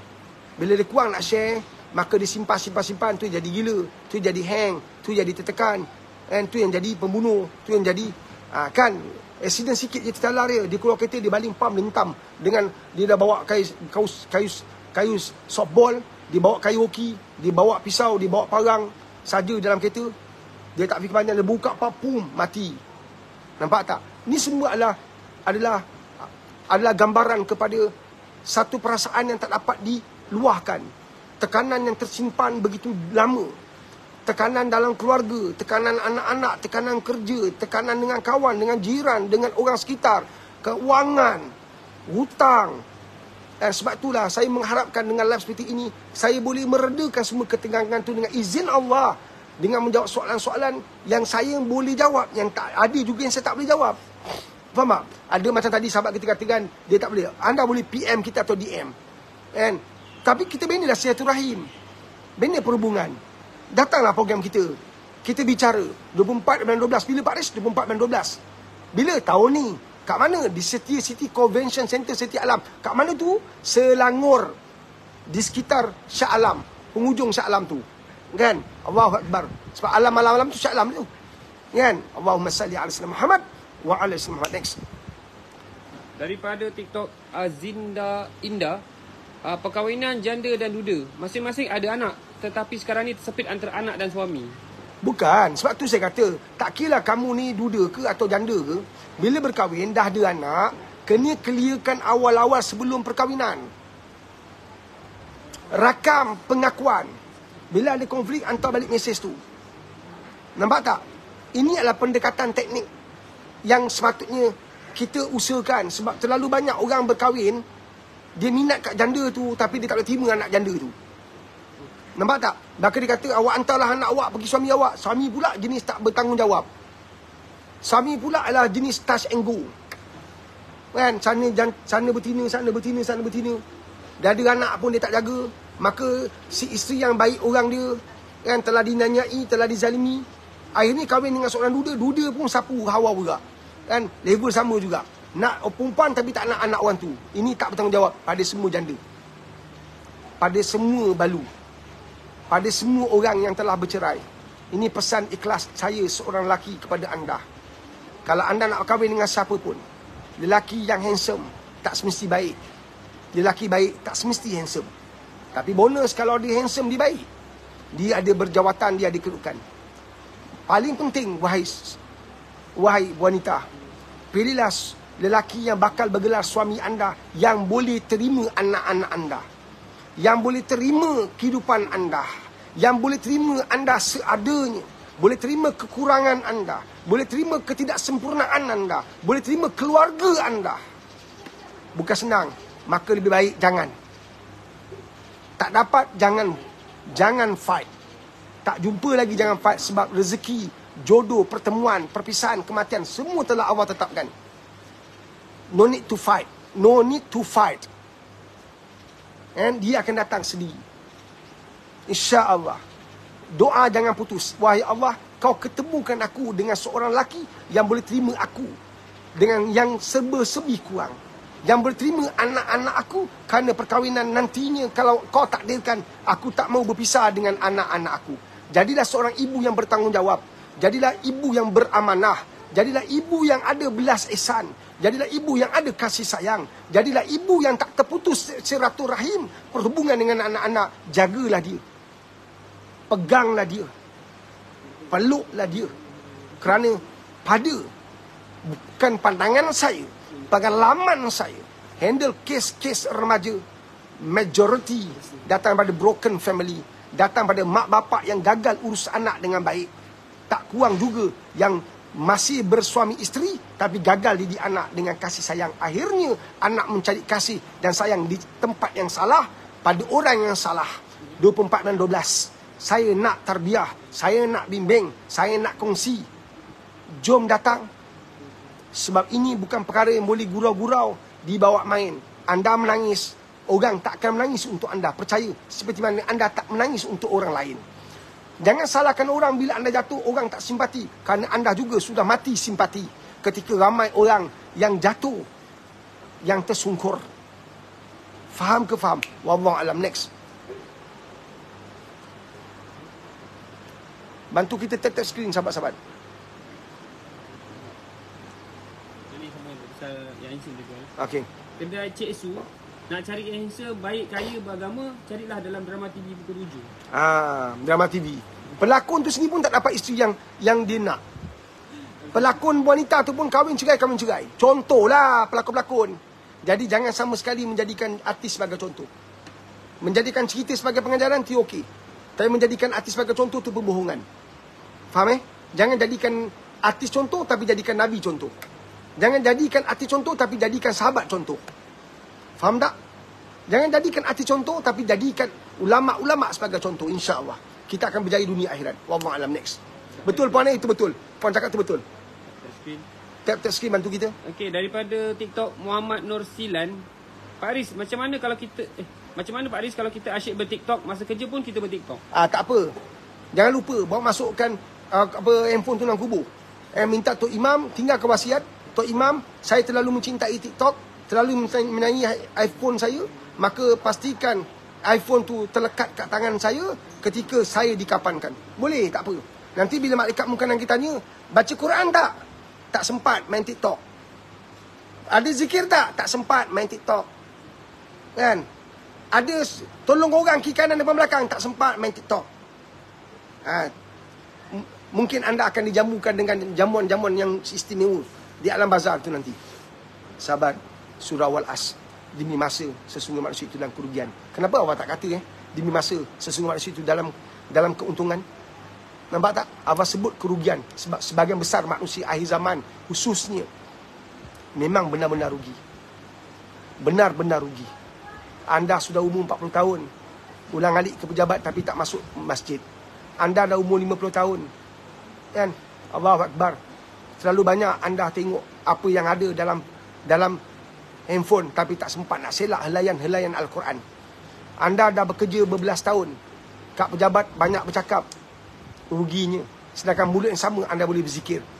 Mulut yang sama anda boleh basahkan dengan tasbih, bertahmid, bertakbir. Mulut yang sama anda boleh memuji-muji Allah, tapi anda tetap nak mengeji makhluk Allah. Nampak tak? Pilihan tetap tangan kita. Jangan salahkan orang. Bila remote TV kat tangan kita, kita boleh buka apa saja rancangan yang kita nak. Jangan salahkan orang sebab orang tak ada remote tu. Anda yang pegang remote tu. Handphone anda yang pegang. Jangan salahkan orang. Orang lain pun ada handphone juga. Orang lain pun pegang handphone juga. Tapi kenapa mereka pegang handphone? Mereka tahu cara nak olah, cara nak urus, cara nak takbir, cara nak manage. Tapi anda asyik tengok video lucah, asyik baca benda-benda mengarut, asyik bercakap hal orang, asyik mengeji. Adakah Allah cipta kita untuk mengutuk orang? Adakah kita telah pun dicipta untuk melanyak orang, fitnah orang, buat dosa, buat maksiat? Fikir-fikirkan. Sebab tu dalam Quran Allah kata, bagi mereka yang mahu berfikir. Bagi mereka yang mahu berfikir. Untuk apa ada otak tapi tak pakai? Nampak tak? Allahu Akbar. Beza jantung pisang dengan jantung kita. Kalau tak tahu fungsi dia, ruginya. Tangan kita, Allahu Akbar, untuk mengesakan Allah, untuk meletakkan dia yang maha besar. Allahu Akbar. Ketika tangan kamu bergerak, niat hati kamu berpaksi, hati kamu beraksi. Allahu Akbar. Ketika suaramu bergema, ketika tanganmu bergerak, hatimu mengikat iman kamu. Hati kena jaga. Nampak tak? Allahu Akbar. Subhanallah. Next. Daripada TikTok Nur #FYP. Dah tap screen. TikTok Nur Anggerik. Seorang anak lelaki yang telah berkahwin lebih utamakan mak mertua dia dari mak sendiri. Macam mana? Satu, didik dan tarbiyah anak-anak. Sebab terlalu menyayangi isteri sampai tak nampak kebenaran sebagai seorang lelaki, apatah lagi sudah bergelar suami. Nampak tak? Satu, tarbiyah anak-anak. Jangan jadikan dia orang yang membabi buta sayang dan juga kasih. Didik anak kenal Allah. Dia tahu nak uruskan hidup dia selepas tu. Percayalah. Hari ini kita sibukkan anak dengan dunia, matematik, sains, fizik, kimia, bio. Hantar tuition sana tuition sini. Sampai terlepas pandang untuk bangunkan dia, persiapkan dia, bekalkan dia untuk akhirat. Itu yang jadi macam tu. Tak salah sayang mak mentua, tapi jangan kau buang mak kau. Tak salah kau ada masa untuk mak mentua, tapi jangan kau tak ada masa untuk mak kau sendiri. Sayang isteri, sayanglah mak mentua, sebab tu mak dia. Tapi jangan sampai kamu sayang mak mentua kau, isteri kau tak tahu nak balas. Isteri tu, saya minta maaf cakap ni, anda mungkin tak selesa, tapi itu kenyataan. Kalau anda nak suami anda sayang mak anda jangan sampai tak sayang mak anda, mak mentua anda. Dan tegur suami anda supaya sayang mak dia sendiri. Suami yang bodoh dan tolol, kan, dia tak kenal cinta pada mak dia. Itulah Nabi kata tu celaka. Dia tak mampu nak hemat pada mak bapak dia. Nabi sendiri cakap, kau jangan lupa mak kau. Yang beranakkan kau bukan apik Cina tu, bukan nyonya jual sayur tu, bukan isteri yang kau sayang, mak kau yang telah pun berempat-pulas untuk engkau. Tak salah kau peruntukkan sedikit masa untuk mak kau. Tak salah kau hubungi, kau mesej, kau WhatsApp dia. Sayang bini, itu adalah perkara semua lelaki sepatutnya buat. Itu amanah yang Allah telah tetapkan. Namun amanah itu bukan di sekadar itu. Kita wajib juga peruntukkan masa untuk mak bapak kita. Apa salah telefon? Kau dayus, kau takut bini kau. Engkau takut bini kau. Kan? Faham? Saya bukan apa-apa lagi, saya malah bising. Ya, malah bising. Senyap-senyap pun boleh call mak bapak. Senyap-senyap pun boleh balik. Nampak tak? Senyap-senyap pun boleh jumpa mak bapak. Terang mak bapak apa situasi yang sedang berlaku. Jangan dibenci isteri kita. Proses kita nak selamatkan iman isteri kita. Boleh buat apa saja. Satu pesan guru saya. Guru yang mendidik saya dalam bidang kekeluargaan. Dah arwah dah. Apa kata guru saya? Kata dia, saya kongsi dengan anda satu perkara penting. Untuk anak-anak yang bakal kahwin. Anak-anak kita yang kita akan kahwinkan. Nak didik isteri ni tuan-tuan. Walaupun banyak perempuan yang ikut live saya ni. Nak didik isteri ni tuan-tuan. Di ambang perkahwinan dan juga masa awal-awal perkahwinan. Selepas tu, dah susah, dah sulit kalau kau nak bangunkan dia. Berikan dia prinsip hidup kau. Yang menjadi prinsip keluarga kau. Yang kita kompromi dengan prinsip dia. Saya nak bagi tahu awal-awal. Kalau awak boleh terima saya, awak kena wajib terima mak bapak saya. Saya nak kahwin dengan awak, maka saya wajib terima keluarga awak. Sekurang mana pun dia, saya akan terima keluarga awak. Maka saya nak awak juga terima keluarga saya, sekurang mana pun dia. Ketika saya nak balik rumah mak saya, wajib untuk anda ikut saya. Ketika saya nak jenguk mak saya, bapak saya, walaupun sekurang mana pun dia, wajib anda taat pada saya. Kalau anda setuju, maka perkahwinan ini boleh diteruskan. Barulah jadi jantan gentle. Baru ya, you are the superhero. Nampak? If not, you are the super. Super juga, super mangkuk ayun. Nampak tak? You hayun je, you are the level mangkuk. As a suami, you imam, bukan makmum. As a suami, you are the real leader. Tuntutan syariat. You must clear everything. If not, you got nothing. Faham? Setakat tu je aku boleh cakap bahasa Inggeris. Selepas tinggalkan London sekian lama. Faham ke faham sahabat-sahabat? Nampak gurau tapi it's very very important. And it's simple but very important. Take note. Sebagai seorang suami, clear benda ni. Seorang wanita bergelar isteri, jangan halang suami anda balik ke rumah mak dia. Sebab apa? Itulah kunci keberkatan hidup anda. Anda nak suami yang baik, jangan halang dia jumpa mak dia. Anda nak suami yang taat, yang Allah pandang dan muliakan, akhirnya keluarga anda terhindar daripada segala maksiat. Benarkan dia ada hubungan yang baik dengan mak bapak dia. Jangan risau. Kalau mak mentua, kita dapat mak mentua yang suka rasut suami kita untuk benci kita, itu cerita lain. Chapternya di Setia City Convention Center. Kalau soalan tu keluar, saya jawab dengan terperinci. We have so many chapter in our family. So many chapter. Bukan satu chapter saja, banyak chapter. Pak Aris, macam mana kes? Kalau mak mentua saya jenis memang kaki, minta duit. Suami saya sampai terpaksa gadai barang yang saya bagi. Kereta saya pun dijualkan. Lain cerita dia. Nampak tak? Bagaimana adik-beradik ipar duai saya, kan, langsung nak tahu pasal mak dia. Suami saya pula kena uruskan. Saya pun ada, itu chapter lain. dia banyak chapter. Dia bukan satu jalan, ada banyak jalan, tapi semua menuju kepada Allah, kasih sayang Allah. Allahumma salli ala sayyidina Muhammad wa ala alihi. 5 minit lagi, pukul 1. Daripada TikTok Puan Syuhada Wahyudi, Pak Riz, bapak saya kena scam lepas pencen. Banyak duit dia habis. Dia salahkan Tuhan dan solat. Kenapa tak selamatkan dia? Bukan Allah tak selamatkan dia. Dia tak nak cari Allah ketika dia diuji. Allah takdirkan ada scammer datang dalam hidup dia. Sebab Allah nak tengok macam dia respon dengan ujian Allah. Kalau semua salahkan Allah, macam mana kau ada anak sedangkan orang lain kahwin tak ada anak? Patut kau tak dapat anak pun. Allah sayang kau dapat anak. Allah juga sayang orang lain tak dapat anak. Nampak tak? Ada orang tak dapat anak pun. Ada orang, dia tak ada pencen pun. Ada orang tak ada duit pun ketika dia pencen. Engkau ada duit. Ketika duit tu datang, kau lupa Allah. Ketika kau ditipu, kau baru kenal Allah. Nampak tak? Adalah tidak adil menyalahkan Allah. Sebab itu level iman. Bagi tahu pada ayah.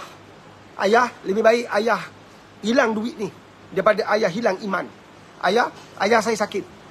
Ketika dia sakit, dia tak berapa ingat. Dia akan cakap banyak benda-benda yang memberi gambaran kepada saya apa yang dia sedang fikir. Maka saya kata pada ayah, ayah, tinggalkan semua tu. Alhamdulillah kita tak ada tanah. Alhamdulillah ayah tak ada duit. Syukur pada Allah. Kenapa? Kerana ayah telah selamatkan kami adik-beradik daripada bergaduh. Memikirkan, merebut, berperang untuk perebutan harta. Ayah saya tak ada harta. Maka kami adik-beradik tak perlu berperang. Ayah, bila scammer telah tipu ayah, itu adalah satu berita baik ayah. Satu posisi yang lain. Supaya ayah boleh mulakan ketaatan. Ada masa untuk Allah. Kalau tak ada, kita mungkin sibuk. Dah usia 60 tahun masih nak mula berniaga. Dah usia 60 tahun, dah ada pencen, nak berniaga pula. Kemudian sibuk pula kira duit setiap hari, nak kira untung rugi. Kemudian sibuk pula fikir apa strategi. Kemudian sibuk pula nak fikir macam mana nak bangunkan pekerja. Oh, banyaknya. Enjoy your life. Ulang alik masjid, pergi kuliah, bina kawan-kawan baru ahli masjid. Ayah dah hilang duit, dah kena scam. Saya ada seorang kawan. Saya kenal pakcik ni kontraktor. Orang kaya tuan-tuan, ada pelbagai kedai. Anak-anak dia bagi setiap orang satu bisnes. Di hujung nyawa dia, di hujung perjalanan hidup dia, datang seorang bukan Melayu. Scam dia. Dia Datuk. Scam Datuk ini kita bawa daripada luar negara. Barang macam ni, ini baik punya barang. Datuk ambil barang ni, kita edar, pam kena scam. Dah kena scam.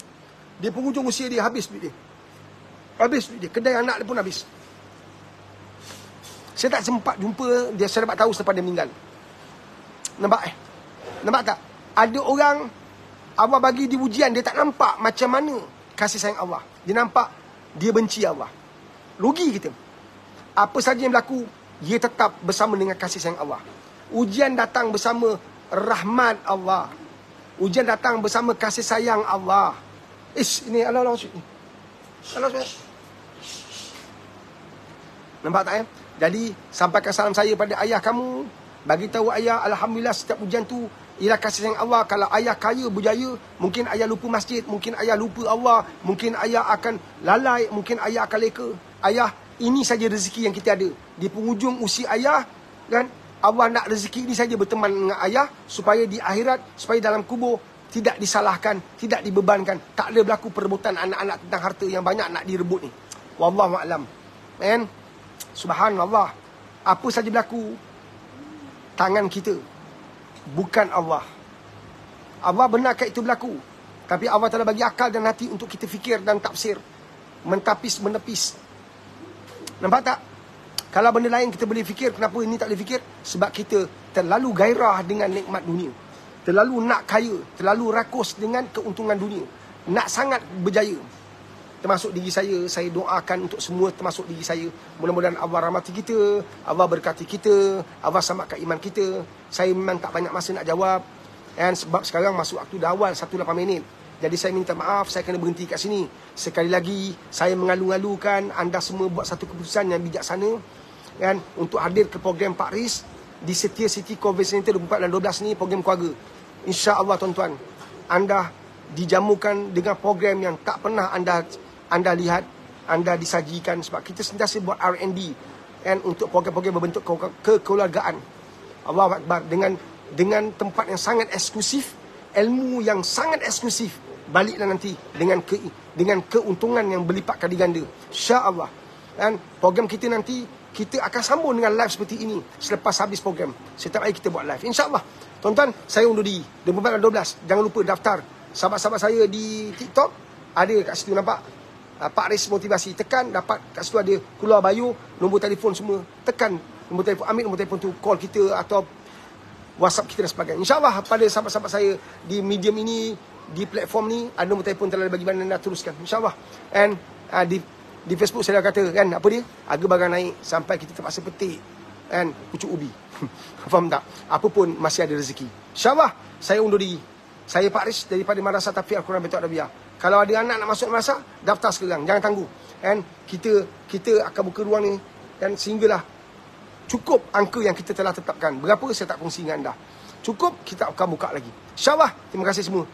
Wassalamualaikum warahmatullahi wabarakatuh. Al-Fatihah.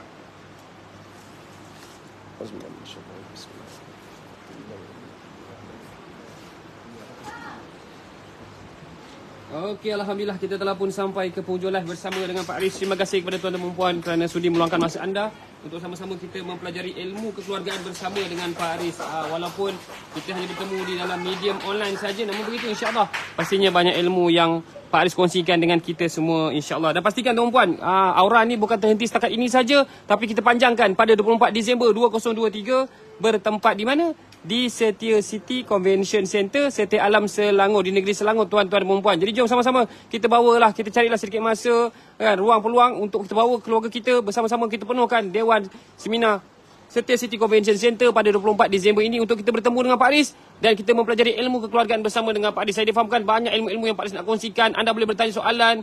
Seterusnya kita akan berdoa beramai-ramai, insya-Allah. Mudah-mudahan Allah permudahkan segala urusan kita untuk membina keluarga yang bahagia dunia akhirat. Amin amin ya rabbal alamin. Dan jika kita boleh lihat tadi macam-macam soalan yang diajukan kepada Pak Aris, sama ada daripada platform yang satu lagi maupun daripada TikTok, kan pastinya soalan-soalan tersebut ataupun sedikit ilmu untuk sama-sama kita menyusuri kehidupan kita dengan ujian-ujian yang Allah berikan kepada kita. Mudah-mudahan kita menjadi hamba-hamba yang beriman sentiasa mendatangkan Allah di hadapan dalam segala hal, insya-Allah. Amin amin ya rabbal alamin. Dan kepada soalan-soalan yang tak sempat dijawab, mohon maaf kerana kekangan masa. Namun begitu, jangan lupa untuk saksikan Pak Aris setiap hari daripada hari Isnin hingga hari Sabtu, daripada jam 11.30 pagi hingga 1.15 minit petang. Setiap hari Isnin sampai Sabtu, kecuali hari Ahad lah, di mana anda dapat bersama dengan Pak Aris untuk mendapatkan ilmu-ilmu, bertanya soalan, dan insya-Allah nak dapatkan ilmu yang lebih lagi dan nak dapatkan rasa aura yang lebih lagi. Jom sama-sama daftarkan diri anda dan keluarga anda ke seminar bersama dengan Pak Aris, seminar keluarga bersama dengan Pak Aris pada 24 Disember 2023 bertempat di Setia City Convention Center, Setia Alam Selangor.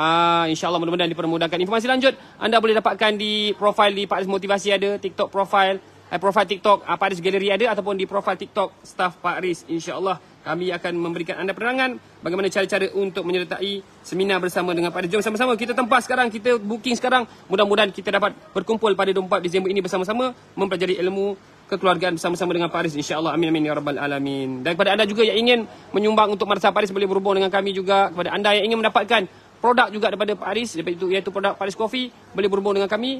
Ataupun jika anda ingin menghantar anak anda ke Madrasah Pak Aris, boleh juga berhubung dengan kami, insya-Allah. Mudah-mudahan dipermudahkan kerana sesi pengambilan sesi di 2024 telah pun dibuka, insya-Allah. Okey tuan-tuan, terima kasih. Mudah-mudahan pertemuan ini bukan yang terakhir, insya-Allah. Jangan lupa janji temu kita bersama dengan Pak Aris setiap hari Isnin hingga Sabtu daripada jam 11.30 pagi hingga 1.15 minit petang. Salam Zuhur semua, insya-Allah. Yang terbaik daripada Allah dan yang buruk itu disandarkan pada kelemahan kami semua, insya-Allah, untuk sama-sama kita perbaiki dan menjadi hamba Allah SWT yang terbaik dunia akhirat. Amin amin ya rabbal alamin. Terima kasih tuan-puan. Assalamualaikum warahmatullahi wabarakatuh.